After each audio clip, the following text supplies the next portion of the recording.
سلام. به به به به، حالیتون چطوره؟ خوبین؟ چه هوایی؟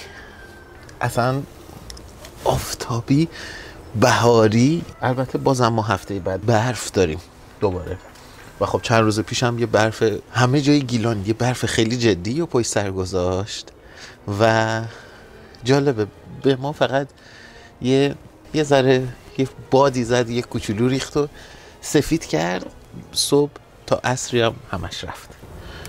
نمیدونم چیه، آیا همون حلزونه؟ برگای سنبوله داره میخوره. اینا تمام برگاشو خورده. تازه یه ذره از اون سولفات آهنه اینجا هم ریختم.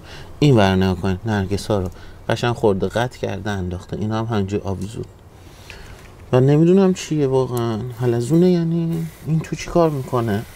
حالا هم یه سنبول هم داشتم. حالا از اینا گذشته، این چند روزه من کلی گل کاشتم. اینجا یه سری گلدون کوچولو داشتم که توشون شاه اشرفی کاشتم و عشق در مه.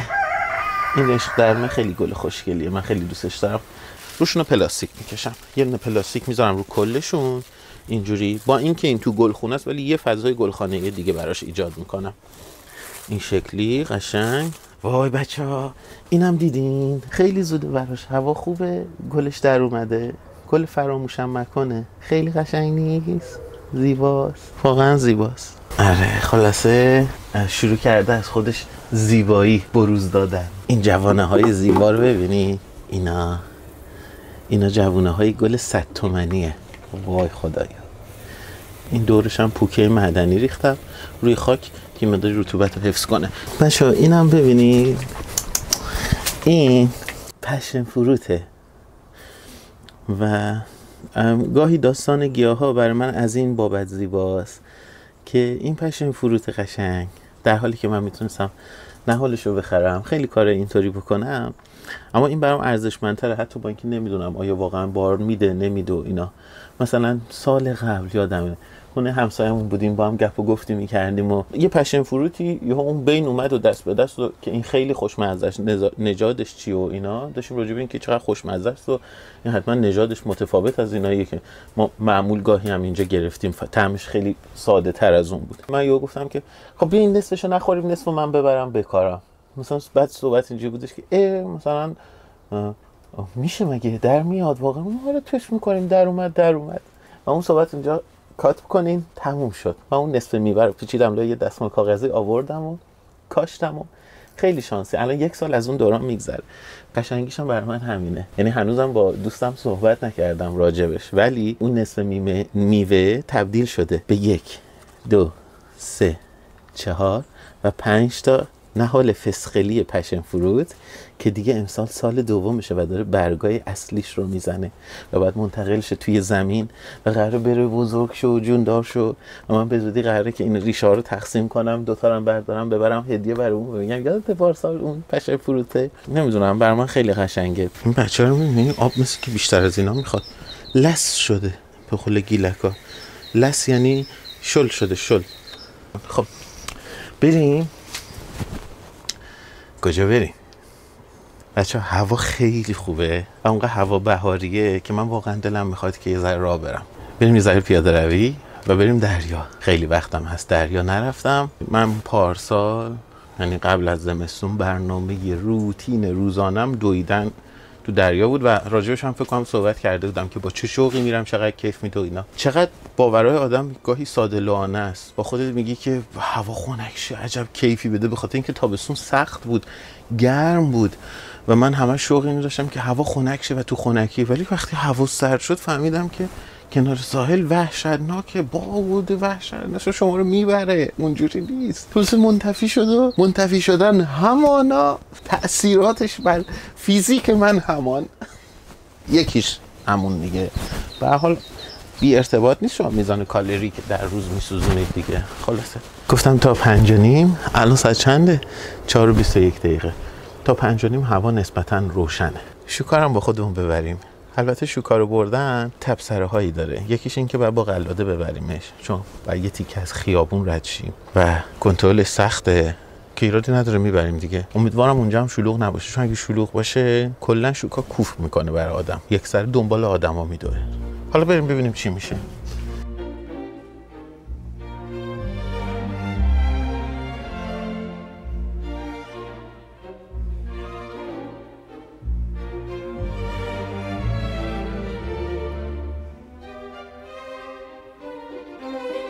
با خودم دارم زنبیل میارم که غنایم جمع کنیم. نمیشه که من هر باری که ساحل میرم همیشه یک چیزای زیبایی این گوشه اون گوشه ریخته که واقعا زیباست و حیفم میاد با خودم نیارمشون. تکه چوبی، قلب سنگی، از اینجور چیزا، چوبی که معلومه مدت ها توی دریا بوده و آب بهش فرم داده. حالا اینطوری این مسیر مسیر خلوتیه و مستقیم تقریبا میخوره به دریا. یه تکه خیابان داره که ماشین ازش رد میشه و من به خاطر همین معمولا ترجیح اینه که شوکا رو با قلاده ببریم. سکوت تا دریا. خب من دیگه حرف نمیزنم، تا دریا سکوت.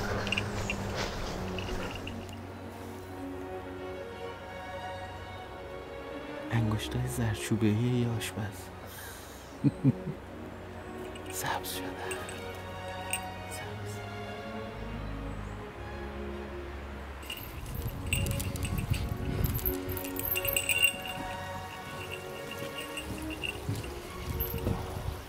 بچه‌ها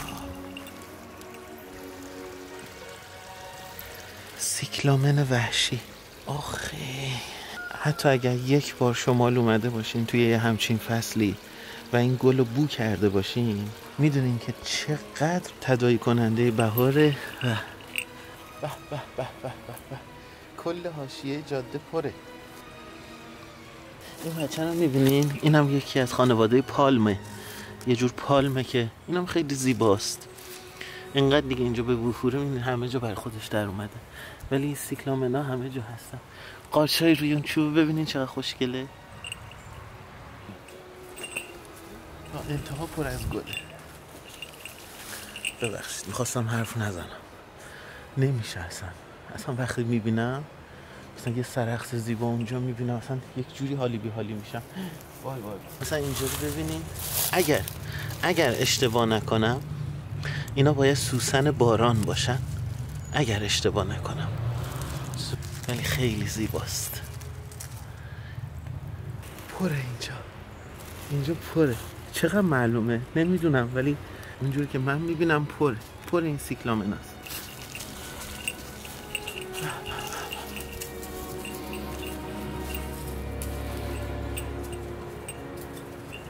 بچه‌ها میکروفونمو قطع کردم. خود چای عطری مثلا.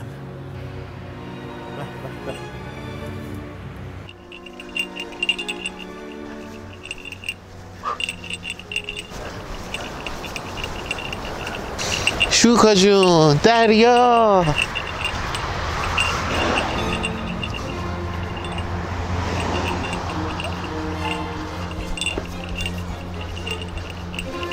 بگو من بیام دیگه.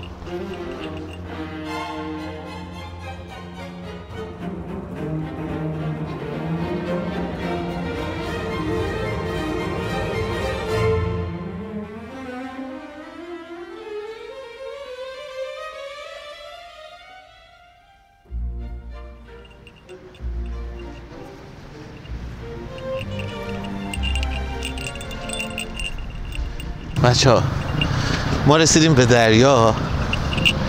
اینطور که دارم نگاه میکنم یه گروه جوان پشت سر منن که موتور دارن. یکی از عوامل تحریک کننده جدی برای شوکای. میریم اینور یه ذره فاصله میگیریم بعد بازش میکنم، چون الان که اگه بازش کنم میدوه دنبال این بچه‌ها. بعضی ها از حیواناتشون سوء استفاده در واقع ابزاری در قبال انسان ها میکنن و من خیلی با این مسئله داشتم.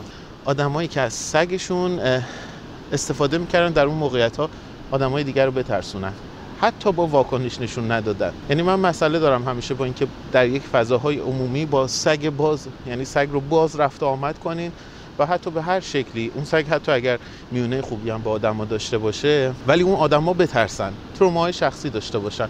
من با اون خیلی مسئله دارم. الان دیگه فکر کنم بتونیم بازش کنیم، به اندازه کافی دور هست. بابا یه برو عزیزم. الان خودتون ببینید.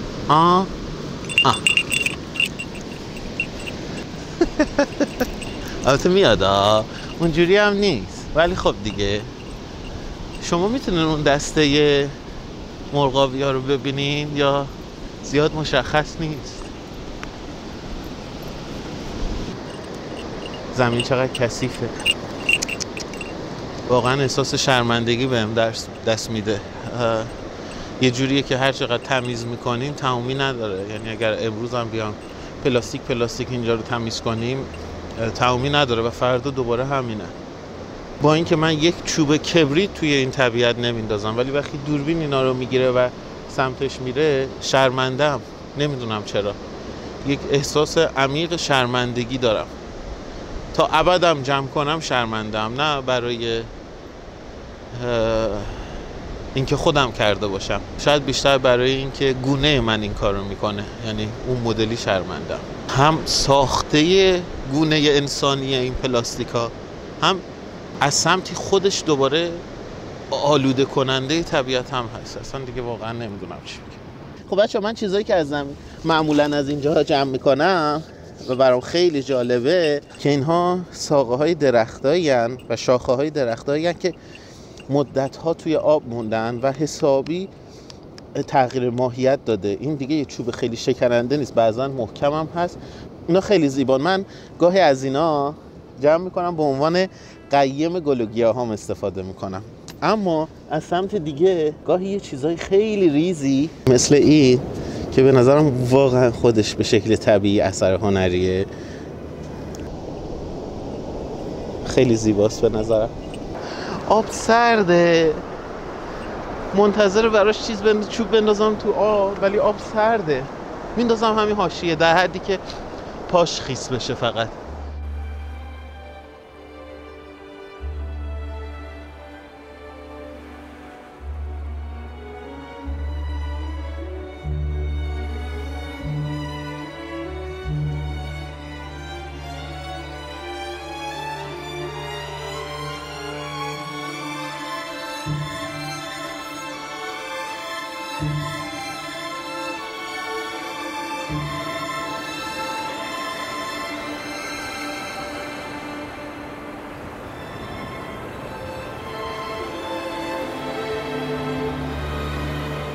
بریم برو بریم.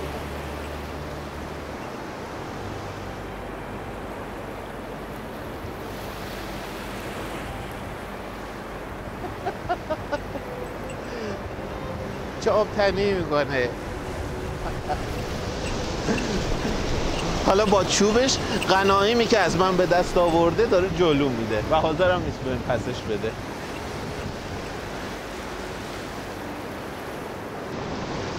نه به نظر نمیاد این آب برای شوکا سرد باشه. نگاش کنین. جان من.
وای وای. بیا شوکی بیا بریم. دیگه داره هوا تاریک میشه و گیر داده به یکی اصلا اجازه نمیده ورزش کنه. بیا بیا شوکی جان.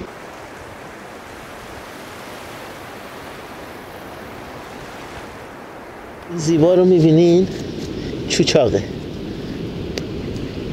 به به چقدر معطره. این ریشش یه مقداری در واقع یه ریزوم عمیقی داره، فراوون اینجا میروید و من گاهی اینا رو پیدا میکنم میبرم توی باغ میکارم. راستشو بخواین دلم نمیاد که از سبزی اینها بخورم، به خاطر اینکه همتراز سطحه و اینجا فراوون حیوان ها میرن و میان و به هر حال خرابکاری هایی میکنن و نشانه گذاری هایی میکنن و چون مصرف چوچاقم در خوراک هایی که تو گیلان استفاده میکنیم اکثرا خامه، بنابراین صحیح نیست، بیشتر به خاطر انگل هایی مثل فاسیولا. من ترجیحم اینه ایشونو میبرم تو حیاط میکارم، امسال باش کاری ندارم، این برگا رشد بکنن، گل بدن، بریزن، قده زیر زمین میمونه دیگه. خب سال بعد دوباره سبز میشه و از سال بعد که تو حیاط خودم تمیز و پاکیزه سبز شده اونو میشه دیگه استفاده کرد. بذاریم ببینم ریشش به اندازه کافی. خب این چوچاق عزیزه و اینم بخشی از ریزومشه، بیشترم رفته بود پایین ولی همینم بکنم تو خاک میگیره. اینم بذاریم اینجا و ببریم با خودمون تو حیاط بکاریمش. بریم سریع، کوچه‌مون الان تاریک میشه. پیش به سوی خانه دیگه.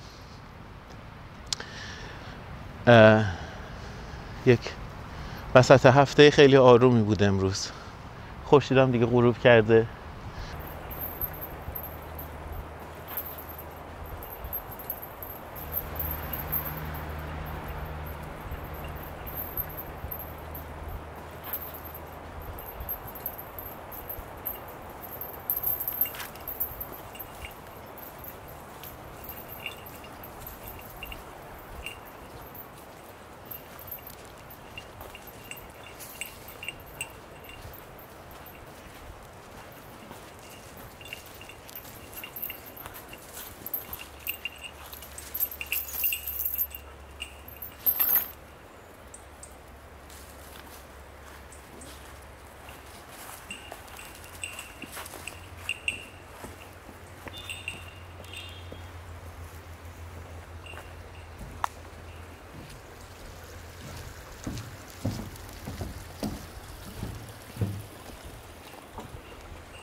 شکوفه زدن درختاشون.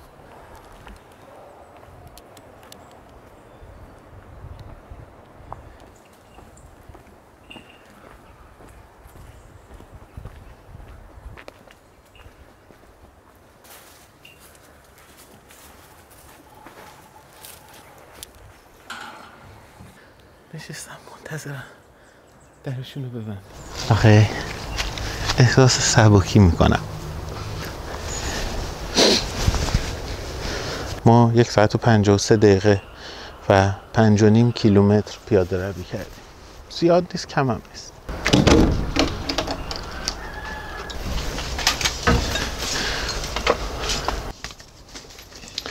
از این چوبا هم همینجا میکنمشون این تو. هر باری که بهشون نیاز پیدا میکنم میام برای قیم یا چیزای این چنینی میام از اینجا برش میدارم. چوبه مثل سنگ تراشیده شده، فقط زیبا بود. اینو من همینجوری میذارمش اینجا، قشنگه دیگه. این چوچاقی هم که پیدا کردیم یه مقدار این برگای انتهاییشو کوتاه میکنم اینجا. قشنگ قدشو فرو میکنم داخل. این میشه از این به بعد خونه این چوچاق.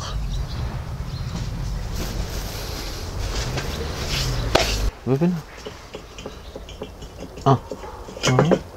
میمونه.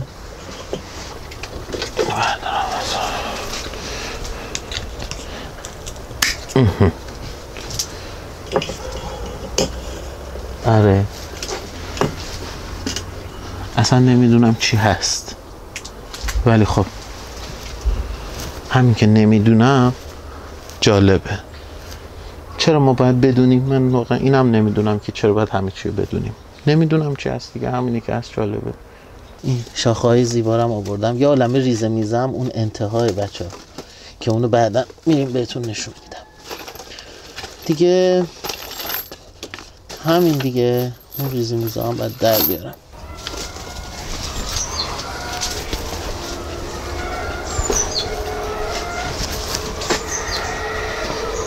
مرغا اینجا چه خبره؟ تربچه ها کله نزدن؟ وی وی وی وی وی وی وی چقدر وای بچه ها خیلی ترد و تر و تازه است. خود این الان یه سبزی خوردنه. خیلی ذوق اینو دارم. ماهی ها همه رفتن. ماهی ها میدونین که خواب زمستونی دارن، یعنی اواخر پاییز که میشه کم کم که دما میاد پایین، ماهیا میرن بخشای زیرین حوض، یعنی ماهیتشون اینجوریه، اونجا یه مقداری دما بالاتره و ضربان قلبشون رو میارن پایین، خیلی پایین، و یک خواب عمیقی دارن مثل خواب زمستانیه که ضربان قلبشون هم بسیار پایینه. دیگه تو اون نیم سال دوم برای غذا هم نمیان روی آب و غذا نمیخوان. من نیمه اول سال هر روز بهشون غذا میدم، چجوری 6 ماه غذا نمیخوان. خلاصه منتظرم تا بیدار شن. این موقع ها یه 2 هفته دیگه یه صبح میای میبینی که روی آبن، اینجوری میکنن که صبح بخیر صبح بخیر، غذا، و خودشون انگار مثلا همین دیروز بوده، یعنی انگار متوجه این گذر زمان هم نمیشن. خیلی قشنگه اون لحظه که میای بیدار شدین 6 ماه. اگه بدونین دنیا چی بهش گذشته. این از ماهیا. و یه چیز دیگه ای که بازم خیلی براش شور دارم، خاطرتون هست دیگه ما پارسال توی لونه پرنده لونه کرده بود دیگه، یه کولکاپیس، و اون خونه قرمز رو انتخاب کرده بودش.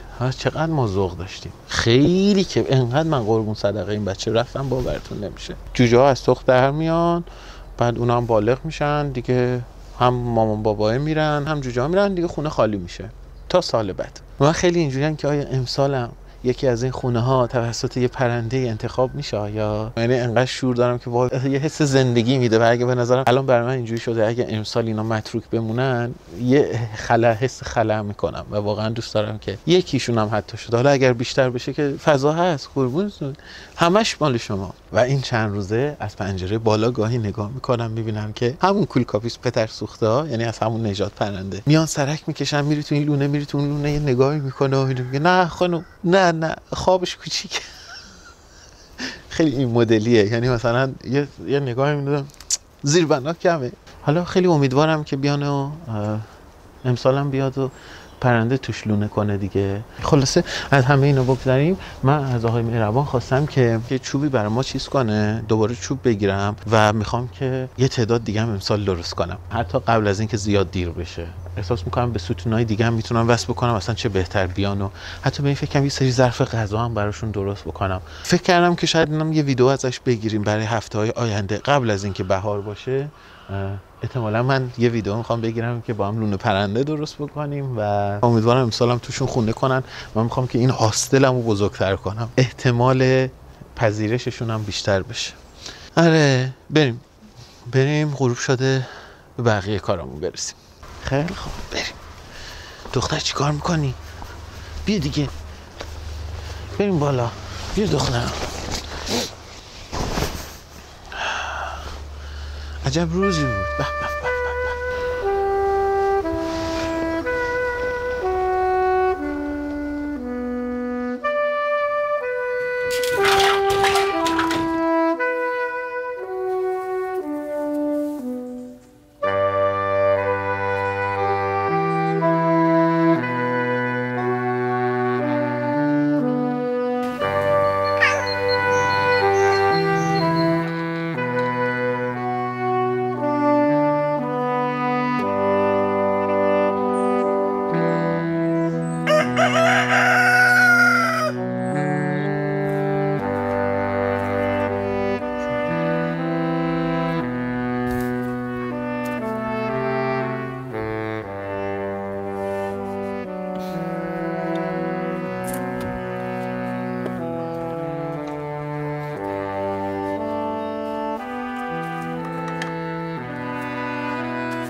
جایی بذارم که جا خوبه دیگه به نظر. آخه سلام. خب بگیسی امروز روز تعطیلی منم هست. یک روز در هفته رو به خودم تعطیلی دادم و اون روز جمعه نیست، به خاطر اینکه روز جمعه روز انتشار ویدیو هاست و اتفاقا روز شلوغیه و من یا شنبه یا یک شنبه به خودم تعطیلی میدم و اون روز مال منه. حالا هر کاری که دوست دارم، مثلا میرم آشپزیایی که دلم میخواد بکنم، غذایی که باید تمرین کنم و میرم تمرین میکنم، یا کارهای از این دست. اینجا یکی از جاهاییه که من ساعتها سال گذشته و خب این چیدمان میزی که میبینین فکر کنم ازش فیلم گرفتم، بهتون نشون میدم. این دقیقاً با همین جایگذاری در واقع اشیاش و همین فرم، به خاطر اینکه خیلی بهش عادت کردم. توی خونه هایی هم که عوض میکنیم اون شلف بعد بیاد بالا، همه چی اونجا، اینا همه اینجا و اینا همه اینجا، با همین تقسیم و چیدم، به خاطر اینکه میگم واقعا خیلی بهش عادت کردم و باید همون جوری باشه. بنابراین خیلی برای من آشنای پناهگاهه راستش رو بخواین، به خاطر اینکه سالهای زیادی از زمانهای اخیر من پشت این میز سپری شده. همین میز، همین چند وجب جا، حالا از سمتی که کارهایی که من میکردم، گفتم ما یه برند محصولاتی داشتیم که اون بخشی که به من محول شده بود، در واقع بخشی که من پشت این میز انجام میدادمش، برای سالها امورات زندگی ما رو میگذروند و خب خیلی قشنگه دیگه برای من. قشنگ از این جنبه که وقتی پشت این میز میشینم، در این حال که احساس میکنم پشت رولم نشستم، پشت فرمونم نشستم، میرم در یک دنیایی که انگار دارم یک سری کارهایی برای دیگران میکنم، مثل شغله. دقیقاً فضای کاری من از روی این صندلی و پشت این میز نشستن شروع میشه. چه پادکستا، یعنی به محض اینکه میشم، بعد من خیلی آدم تصاویر برای من با واژه ها همیشه گره میخوره و ذخیره میشه. وقتی خیلی چیزها رو میبینم به یاد حرف هایی که اون زمان زده شده میافتم. معمولا اینطوریم، یعنی مثلا یک چیزی رو میبینم، یک سری گفتگو به خاطرم میاد، اینا همش با هم ذخیره میشه توی ذهن من. پشت این میز من چه پادکست هایی، چه موسیقی هایی و چه دورانی و چه کتاب هایی، به خاطر اینکه از یک جایی به بعد دیگه خیلی دشوار بودش که فرصت اینو نداشتم که بشینم یه گوشه و کتاب بخونم و یه حس بدی هم داشتم از این بابت. از یه جایی به بعد ما شروع کردیم به کتاب صوتی گوش دادن و من خب یک لیست بلند بالایی از کتابایی دارم که دوست دارم در طول زندگیم بخونمشون. چون خیلی داشت کند این لیست پر میشد، یادم دیگه از یه جایی به بعد رو آوردیم به کتاب صوتی و من موهبتی شد بر من، برای اینکه خیلی راحت میتونم، خیلی ها نمیتونن. پشت این میز کار میکردم و مهمترین کتاب های طول عمرم رو خوندم. بعضی از مهمتریناش رو خیلی خوشحالم که واقعا ساخته شدن. یعنی در دوره‌ای هستم که اینجور چیزا اتفاق میفته. من کلیدر رو پشت این میز گوش دادم، هیچ وقت احتمالاً فرصتش پیش نمی اومد که بخونم، یعنی کتاب دستم بگیرم. برادران کارامازوف داستایفسکی رو همین پشت گوش دادم و کتابش رو خریده بودم، اون رو تسخیر شدگان رو کتابش رو گرفته بودم و هی کی شروع میکنم به محض اینکه آرمان سلطانزاده، چون شیفته سه داشتم و اکثرا کار او رو گوش میدم، به محض اینکه دیدم اون و با تیمش این کار رو کرده، با کله گفتم حتما میارزه و گوش دادم. بعد جدیدن دیدم که کلیدر رو این کاری کردن، کلیدر رو گوش دادم. خلاصه میخوام بگم که این پشت این میز من آدمیم، یه چیزی میگم و برم اون سمتی. ببخشید 9 دقیقه رفت، دوربینم شارژ نداره. خب من یه پاز بزنم برم باتری عوض کنم بچه‌ها. خب اومدم برم باتری عوض کنم و بعد اینکه باتری عوض کردم یه لحظه این فیلمی که همین الان گرفتم، یعنی چند ثانیه قبل رو نگاه کردم. بعد به این نشستم که چرا دوربین اونقدر اونور وقتی هنوز کاری رو شروع نکردم. اگه میخوای 9 دقیقه حرف بزنی، حالا امیدوارم توی ادیت خیلی کوچیکش کنم، ولی اگه میخوای اون همه حرف بزنی، خب دوربینو بیار این ور دیگه. چه کاریه؟ میخوام چه کنیم امروز؟ دوست دارم که یه کار خیلی باحالی با هم بکنیم. کاریه که دوست دارم امروز خودم انجام بدم و به واسطش دوست دارم که شما رو هم دعوت کنم که با هم پیش بریم. اگر خاطرتون باشه من قبلا یک جایی فکر میکنم گفته بودم دیگه، یکی از شغل‌هایی که من در برهه‌ای از زندگیم انجام دادم طراحی و ساخت زیورآلات، زیورآلات با متریال های متفاوته. مشخصا در اون دوران پلیمری بودن کارهامون، ولی خب خیلی پیش می اومد برای اینکه دیگه من یه مقداری توش بودم، بر من متریال زیاد اهمیتی نداشت، با خیلی چیزا کار میکردم. خب بعد به واسطه اون من باید یک سری یراق‌آلات کاملی هم تهیه میکردم که در اصطلاح به اینها میگن خرج کار. این از این جهت میگم که اگه لازم دیدین جلوتر برای خودتون تهیه کنید، حالا میگم چرا، بدونید بعد دنبال چی میگردید. یعنی حتی اگر این واژه رو گوگل کنید خرج کار، کلی سایت براتون میاد، بازارم که میتونید برید تهیه کنید. و من این خرج کارها که در واقع میشه گفت قطعات مربوط به همین ساخت زیورآلات، قلاب گوشواره است، رینگ خامه، انواع رینگ خامه، مدل های متفاوتی، مثلا گوشواره زنجیر، چفته، بسته، سککه و خیلی چیزای این چنینی که مناسب این کاره رو خب من همشون رو دارم دیگه، باید تهیه میکردم به شکل فرمای متفاوتی. و این وای امیدوارم صدام نرفته باشه، دست بگیر. بعد به مرور زمان یکی از کارهایی که میکنم اینه که با این دریفت بودا، با این چوب هایی که امواج با خودشون میارن، در فرصت هایی که بهم دست بده که اتفاقا خیلی فرصت های کمیه، معمولا با استفاده از اون خرج کارها میخوام بریم یک سری که حالا من واقعا دوست ندارم بهش بگم زیورآلات، یک سری آویختنی که اینها رو هم میشه آدمی به خودش بیاویزه، هم میشه از جایی بیاویزه. و زیباییش کجاست؟ البته که برای من خیلی زیباست، امیدوارم که از نگاه شما هم این زیبایی باشه. یعنی امیدوارم بهم نگین خل نمیدونم، به خاطر اینکه میدونین چطوره برای آدمی که، البته که من فکر میکنم که ما خیلی همفازی، برای شخصی که در این راستا چیز براقی توجهشو جلب میکنه، منظورم یعنی آدم طلایی هستش کلا، یعنی دوست داره که چیز طلایی، اگر چیز آویختنی باشه اون طلا باشه، گاهی از اون سمت آدم حس چیزی داره. یعنی ممکنه به خودش بگه که یه تیکه چوب آویزون کنم، این که اصلا زشته، اما چه زشتی داره، خیلی هم قشنگه، به خاطر اینکه خیلی یه اثری از طبیعته و از این جنبه به نظرم خیلی زیباست و ساخته طبیعته از این جنبه زیباتره، به خاطر اینکه تکه چوبه که اولا در ببین چقدر فلسفه‌اش زیباست، خیلی فلسفه‌اش برای من زیباست. اجازه بدین یه دونه رو بهتون بیارم همزمان که تو دستم رو بهتون نشون بدم. خب این تکه چوبه که من پیداش کردم. این تکه چوب از چند جنبه به نظرم ارزش آویختن رو داره، ارزش توجه ویژه‌ای رو داره. هر تکه چوبی فرقی نمیکنه و حیفه که زیر پا بمونه، هرچند که باز زیباییش اینه که برای خودش مهم نیست که زیر پا بمونه و چیزی از ارزش‌هاش کم نمیکنه.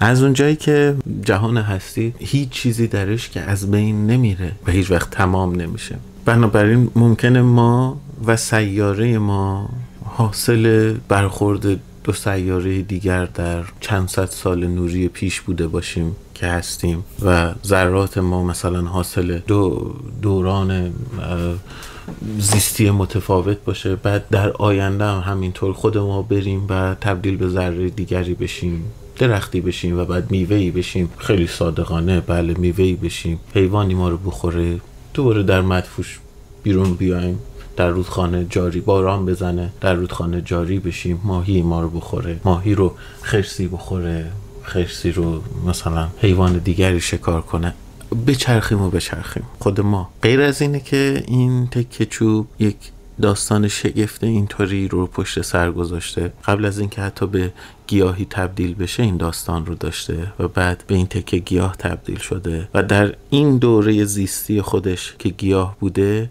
حالا اگر فرض بر مثال ریشه بوده که به نظر ریشه است، شبیه دندونه، بوته‌ای بوده، رشدش رو کرده، برگاش رو داده، جان گرفته، محصول داده، احتمالاً رسالتش رو حالا انجام داده، رشد و تکثیر، احتمالاً میوه‌ای اگر قرار بوده داده، گلی اگر بوده داده، بذری تولید کرده، احتمالاً از خودش رد پایی به جای گذاشته و دورانش به سر اومده. حالا چطور و چگونه در این چرخ چرخیده راهی رو به یک رودخانه‌ای، شاید بارانی، شاید سیلابی از بالا دست اون رو شکونده، خودش افتاده، آب اون رو برده در رودخانه، با رودخانه حرکت کرده، به دریا ریخته و بعد تازه ماجرا شروع شده، با موجها این سو آن سو معلق و ساییده شده و بعد یک روزی در یک طوفانی به ساحلی افتاده و میان آن همه قطعه در اون ساحل چشم من بهش افتاده و چشم خیلی های دیگه بهش نیفتاده. اینجاست الان در خانه من توی این اتاق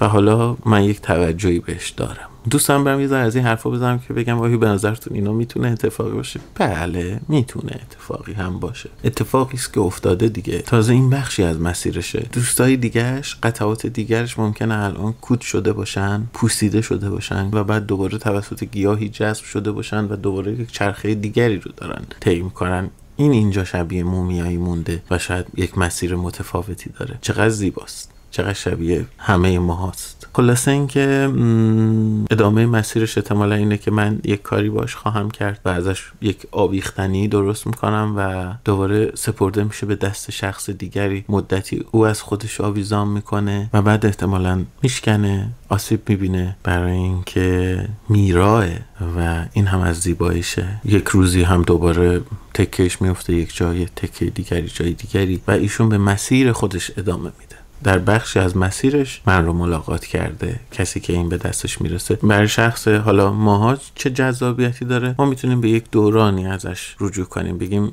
تکه چوبی که در ساحل خزر پیدا شده متعلق به اونجاست. حداقل آخرین جایی که دیده شده ساحل خزره. بنابراین از این جنبه هم ارزشمنده. یعنی وقتی من این تکه چوب رو به خودم میآویزم، با خودم اینجوری هم که هر جای دنیا باشم دوست دارم که بگیرم و با خودم فکر کنم که این از من بیشتر متعلق به مثلا ساحل خزره و حس خوبی بابتش دارم که با خودم حملش میکنم. آره، اینها دلایلیه که فکر میکنم که انجام دادن این کار ارزشمنده. حالا برای اینکه طولانی تر از این نشه، بیاین بریم یه کارایی باشون بکنیم دیگه، چون من واقعا نمیخواستم اینقدر حرف بزنم، میخواستم که بریم و یک چیزایی با هم خلق کنیم. دلم میخواست اون کار رو بکنیم و شاید برای شما هم الهام بخش باشه. از این به بعد خیلی جاهایی که میرین چیزهای اینچنینی رو اگر میبینید، بخشش رو بیارید و در برهه‌ای از مسیر زندگیش همراهیش کنید. بنابراین بریم ببینیم چی کار میکنیم.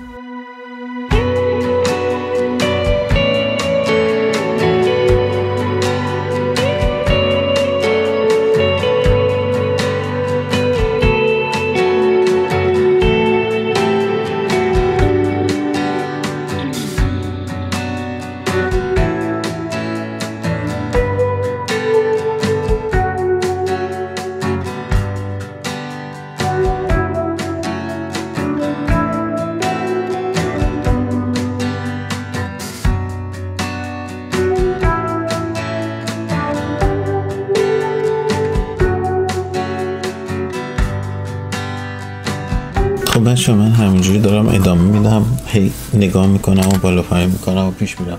ترجیحم هم اینه که واقعا حرف نزنم. یه چیز خیلی شگفت انگیزی پیدا کردم و اونم اینه که بازم احتمالاً زیاد مشخص نیست. چشم انداز کوچیک زیباه از یک خانه و باورتون نمیشه چقدر کوچیکه. یک خونه است، 2 درخت و یک مسیر جاده و این چوب رو دلم میخواد که این خونه رو یک جایی در گوشش جایگذاری کنم. البته باید اون فضا رو خالی کنم و اینا، ولی قبلش میخواستم اینو نشون بدم. من یه روغن دستسازی هم دارم که برای چوب ها ازش استفاده میکنم. یه جور روغن طبیعی غیر شیمیایی که به چوب میزنم و چوب رو رنگش رو جلو میده. الان میخوام اون رو این بزنم، بعد برم برای اجرای خونه روی اون.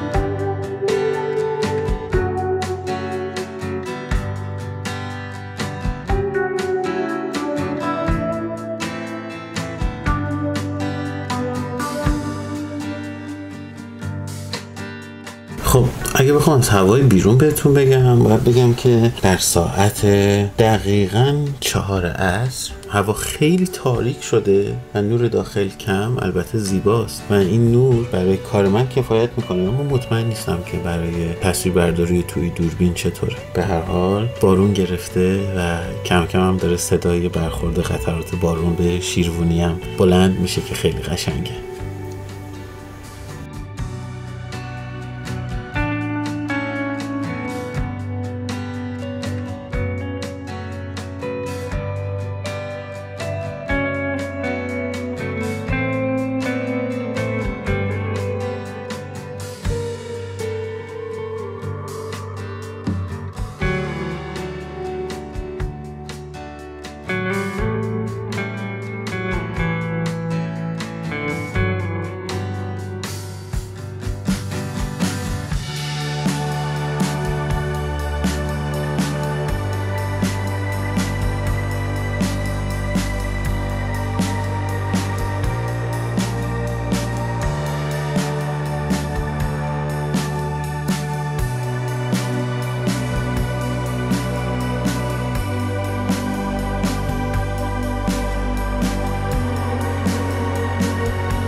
امروز چطوری؟